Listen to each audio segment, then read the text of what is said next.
जय श्री राधे कृष्ण। हिंदू धर्म में मंदिर एवं तीर्थ स्थलों की अत्यधिक मान्यता है। इन्हीं में से उड़ीसा में स्थित जगन्नाथ जी का मंदिर अत्यधिक प्रचलित है। उसी के निकट लगभग 25 किलोमीटर की दूरी पर साक्षी गोपाल जी का मंदिर भी बहुत प्रसिद्ध है। मान्यता है जो भी भक्त जगन्नाथ जी के दर्शन करता है उसके दर्शन तभी संपूर्ण माने जाते हैं जब वह साक्षी गोपाल मंदिर में जाकर गोपाल जी के दर्शन पाता है। उसी से जुड़ी एक रोचक कथा मैं आप लोगों के समक्ष लेकर आई हूँ। कथा कुछ इस प्रकार है।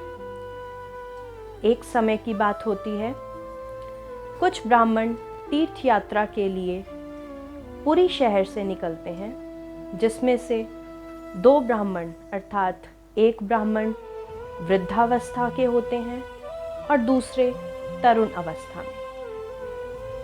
वे लोग भिन्न भिन्न तीर्थ स्थानों पर दर्शन पाते हैं।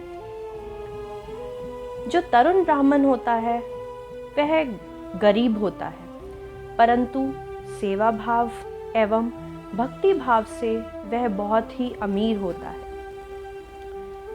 भिन्न भिन्न तीर्थ स्थानों पर जहाँ भी तीर्थयात्री सेवा करते हैं वह तरुण ब्राह्मण पूर्ण सेवा भाव से भक्तों की सेवा करता है। वह वृद्ध पुरुष जिसकी एक पुत्री थी, जिसे हर घड़ी हर पल अपनी पुत्री के विवाह की चिंता रहती थी एवं वह योग्य वर ढूंढ रहा था, वह उस युवक को देखकर कुछ सोचता विचारता है। अब तीर्थयात्री यात्रा करते करते वृंदावन पहुंचते हैं। वृंदावन पहुंचते ही उस वृद्ध पुरुष के पांव में मोच आ जाती है एवं वह तरुण पुरुष उस वृद्ध ब्राह्मण को अपने कांधे पर उठाकर गोपाल जी के अर्थात बांके बिहारी जी के दर्शन करवाता है। उसकी सेवा भाव देखकर, उसका भक्ति भाव देखकर वह वृद्ध पुरुष उस तरुण ब्राह्मण से गोपाल जी के समक्ष प्रतिज्ञा लेता है। वह कहता है, बेटा, मुझे हर घड़ी हर पल अपनी पुत्री के लिए योग्य वर ढूंढने की लालसा रहती है, परंतु गोपाल जी के समक्ष इन्हें साक्षी मानकर आज मैं प्रतिज्ञा लेता हूँ कि वह योग्य वर मुझे तुम में ही नजर आता है। भिन्न भिन्न तीर्थ स्थलों पर मैंने तुम्हारा सेवा भाव, तुम्हारा भक्ति भाव देखा है।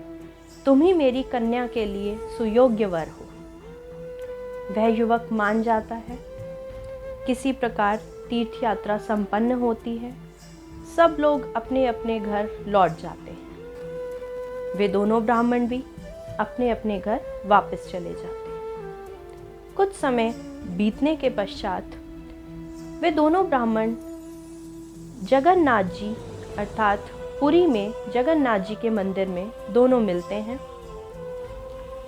वह युवक उन वृद्ध पुरुष को उनकी प्रतिज्ञा याद दिलवाता है। अब वह वृद्ध पुरुष जाकर सारा वृतांत अपने घर में अपने पुत्रों को, अपनी पत्नी को, अपनी पुत्री को बताते हैं। पुत्र इस विवाह से मना कर देते हैं कि वह गरीब ब्राह्मण है और हम अपनी पुत्री को, अपनी बहन को उस घर में नहीं भेजेंगे। पुत्रों के कारण उस वृद्ध पुरुष को भी अपनी प्रतिज्ञा भुलानी पड़ती है। वह इनकार कर देता है कि मैंने ऐसी कोई भी प्रतिज्ञा नहीं ली। अब वह भक्त अर्थात वह तरुण ब्राह्मण जो कि बहुत अधिक भोला था, वह कहता है, विवाह की कोई बात नहीं, परंतु आपने मेरे गोपाल जी के समक्ष उन्हें साक्षी मानकर यह प्रतिज्ञा ली थी। यह बात मैं नहीं झुठला सकता। वह पंचायत बुलाता है। पंचायत बैठती है, सारा वृतांत बताया जाता है। अभी भी वह वृद्ध पुरुष इनकार करता है कि उसने ऐसी कोई भी प्रतिज्ञा नहीं ली। अब पंच, क्योंकि कानूनी दांव-पेच होते हैं जिसमें गवाही की अत्यधिक आवश्यकता होती है, वह पंच कहते हैं, जब आप लोगों ने आपस में यह प्रतिज्ञा ली, यह वचन दिया, तब क्या वहाँ कोई मौजूद था? वह भोला भक्त, वह तरुण ब्राह्मण कहता है, इन्होंने मेरे गोपाल जी के समक्ष उन्हीं को साक्षी मानकर यह प्रतिज्ञा ली थी कि ये अपनी पुत्री का विवाह मुझ संग करेंगे। पंच हंसते हैं, वह कहते हैं, भगवान के समक्ष गवाही दी थी। ठीक है, तुम उन्हीं गोपाल जी को लेकर आओ, उन्हीं की गवाही मान्य होगी। वह भोला भक्त रोता है, वह कहता है, मैं ज़रूर अपने गोपाल जी को लेकर आऊँगा और मेरे गोपाल जी गवाही देने ज़रूर आएंगे भी। पूरा दृढ़ निश्चय करके वह जगन्नाथपुरी से वृंदावन के लिए पद यात्रा पर निकल जाता है। वृंदावन पहुंचकर वह बांके बिहारी जी के मंदिर में पहुंचकर उनके चरणों में बैठकर बहुत रोता है, अत्यधिक रोता है। वह नतमस्तक होकर प्रभु को कहता है कि प्रभु, आप ही के समक्ष उन्होंने, उन वृद्ध ब्राह्मण ने गवाही दी थी, अब आपको तो चलना ही होगा। प्रभु उस साधारण भक्त की, उस भोले भक्त की भावनाओं पर रीझ जाते हैं। वह कहते हैं, चलूँगा, परंतु कैसे ले जाओगे? अब वह भक्त उत्तर में कहता है, प्रभु चलना तो पैदल ही होगा, पैसे तो नहीं है मेरे पास। प्रभु कहते हैं, ठीक है, परंतु तुम मेरे आगे आगे चलोगे और मैं तुम्हारे पीछे पीछे चलूँगा, और जहाँ तुम मुझे मुड़कर देखोगे वहीं मैं मूर्ति स्वरूप हो जाऊँगा। वह भोला भक्त कहता है, प्रभु अगर आपने धोखा किया, आप कौतुकी हैं, अगर आपने धोखा किया, मैं वहाँ पहुँच गया, आप नहीं आए, तो मैं कैसे जानूँगा कि आप मेरे पीछे पीछे चल रहे हैं? प्रभु कहते हैं, मैं अपने पैरों में नुपुर बांध कर चलूँगा, उन्हीं नुपुर की आवाज़ सुनकर तुम समझते जाना कि मैं तुम्हारे पीछे पीछे चल रहा हूँ। वह भक्त मान जाता है और पुरी के लिए यात्रा आरंभ करता है। भक्त आगे आगे और बांके बिहारी उसके पीछे पीछे अपने नुपुरों की झनकार करते हुए चलते चलते वे लोग पुरी के पास पहुंचते हैं। रास्ते में वह तरुण ब्राह्मण प्रभु से बातें करता हुआ, वार्तालाप करता हुआ पहुंचता है और उनका भजन भी करता है। वह इतना भोला होता है कि उसे भजन भी करना नहीं आता, केवल 2 ही अक्षर बार बार गाता है, जय गोविंदा जय गोपाला, जय गोविंदा जय गोपाला। अब जैसे ही वे लोग पुरी पहुंचते हैं, वहाँ की रेतीली मिट्टी होने के कारण प्रभु के नुपुर की आवाज़ आनी बंद हो जाती है।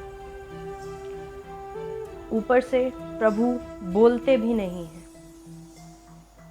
अब वह तरुण ब्राह्मण सोचता है कि प्रभु आ भी रहे हैं या नहीं, या कोई अनहोनी तो नहीं हो गई, प्रभु के पाँव में कांटे तो नहीं चुभ गए।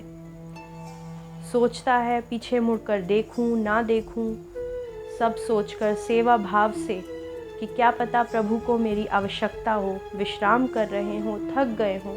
वह जैसे ही पीछे मुड़कर देखता है, प्रभु मूर्ति स्वरूप हो जाते हैं। इतने में गांव में भी खबर पहुंच गई होती है कि वह भोला भक्त, वह तरुण ब्राह्मण अपने साथ साक्षात वृंदावन से बांके बिहारी को लेकर आ रहा है। अब वह भक्त प्रभु को मूर्ति स्वरूप देखकर बहुत रोता है कि प्रभु आप साक्षात मेरे साथ चल कर आए, मुझे ही भरोसा ना रहा, मेरी ही भक्ति भाव कहीं ना कहीं कमी रही कि मैंने आपको पीछे मुड़कर देखा और आप यहाँ मूर्ति स्वरूप हो गए। इतने में सभी गांव वाले भी वहाँ पहुँच जाते हैं एवं बांके बिहारी का श्री विग्रह देखकर असमंजस में आ जाते हैं, हैरान हो जाते हैं कि किस प्रकार यह भोला भक्त अपने भक्ति भाव से साक्षात बांके बिहारी जी को वृंदावन से यहाँ पुरी ले आया। इस प्रकार प्रभु सदैव अपने भक्तों के साधारणता को, सरल भाव को देखते हुए उनकी सदैव किसी भी परिस्थिति में हो उन्हें उस परिस्थिति से उभारने के लिए अवश्य आते हैं। एवं यहाँ तो साक्षात बांके बिहारी जी वृंदावन से पद यात्रा करते हुए अपने सुकोमल पैरों को, जो कमल से भी कोमल हैं, उन्हें रेतीली बालू पर चलते हुए, कांटेदार परिस्थितियों में आते हुए वे किस प्रकार पुरी पहुँचे।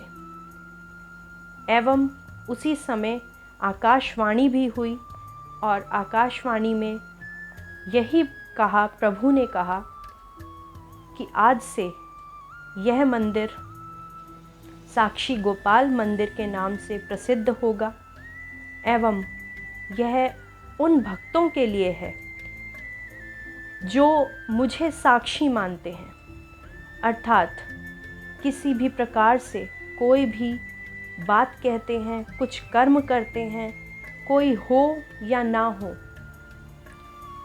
उस समय हर बात के लिए मैं साक्षी होता हूँ, मैं हर जगह मौजूद होता हूँ।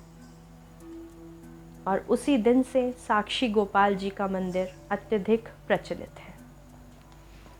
जय श्री राम।